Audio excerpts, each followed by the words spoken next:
I made the mistake when I started one of the companies a long time ago. We had a phone person, just wasn't doing a good job. And I was so frustrated with them and I wanted to let them go. And my mentor at the time told me, hey, who's gonna answer the phones? I know she's not doing a good job, but who's gonna answer the phone?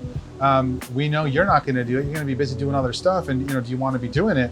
And that kind of resonated with me. Something so simple in a role where you think like people are disposable. Well, they're not. You can replace them, but you should come at it from a vantage point of who's going to do their work. And so you need to let people go when you are ready on your own terms, not because you're frustrated or you're upset. I've made this mistake many times. I get really frustrated, I let someone go, and then I'm stuck with all the work that comes with it. So think about that first. If you've done all that, you've done that, and you're ready to let them go, then you're going to do kind of the following, which is the steps to actually letting them go.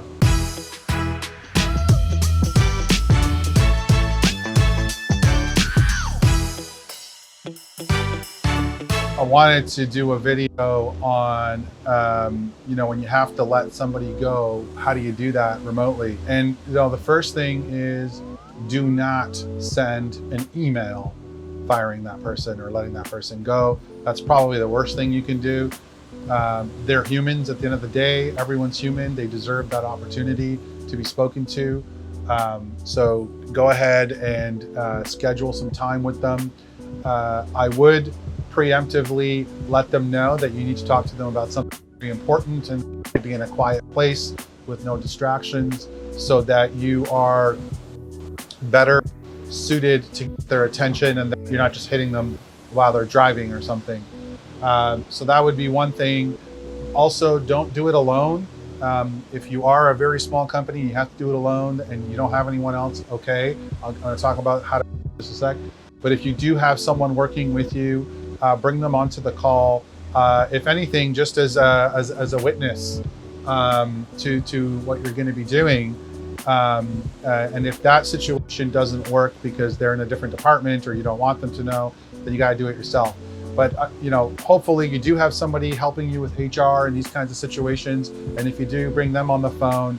And what you do from there is you have to prepare the accounts for cancellation. This is so crucial. You got to audit the accounts, see what they have access to, Google accounts, emails, phone numbers, client information, kind of all that stuff. Go through all that list, talk to your person or prepare yourself that the moment they show up to the call is when you start shutting them off because you don't know how people are going to behave.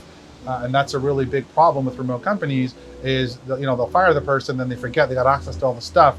And, good luck chasing that around. The other thing I recommend is that you, if you have an HR person, plan it through with them. You get on the call and you basically literally can say the following, their name, she's Joe Schmo. Thank you for your services to date. Your services are no longer required here at the company. XYZ here is going to go through the particulars of your release. And that's basically it. You get off the phone, and that's if it's in a hostile kind of environment. If it's a friendly environment, you can get on the phone, you can thank them for their service, it's not working out, and then get off the call. Do not turn it into a discussion or do not turn it into an opportunity for someone to negotiate with you. That's not what this is about. Once you've made your decision, set up the accounts, bring someone on the call with you if you can, prep the person you're talking to that it's something important that you need to talk about, and then say what you got to do, get off the call. It's not a discussion. If you try to send an email or you try to just kind of call them randomly and do it, I've seen bad things happen and I don't want bad things to happen to you. So that would be my advice on firing.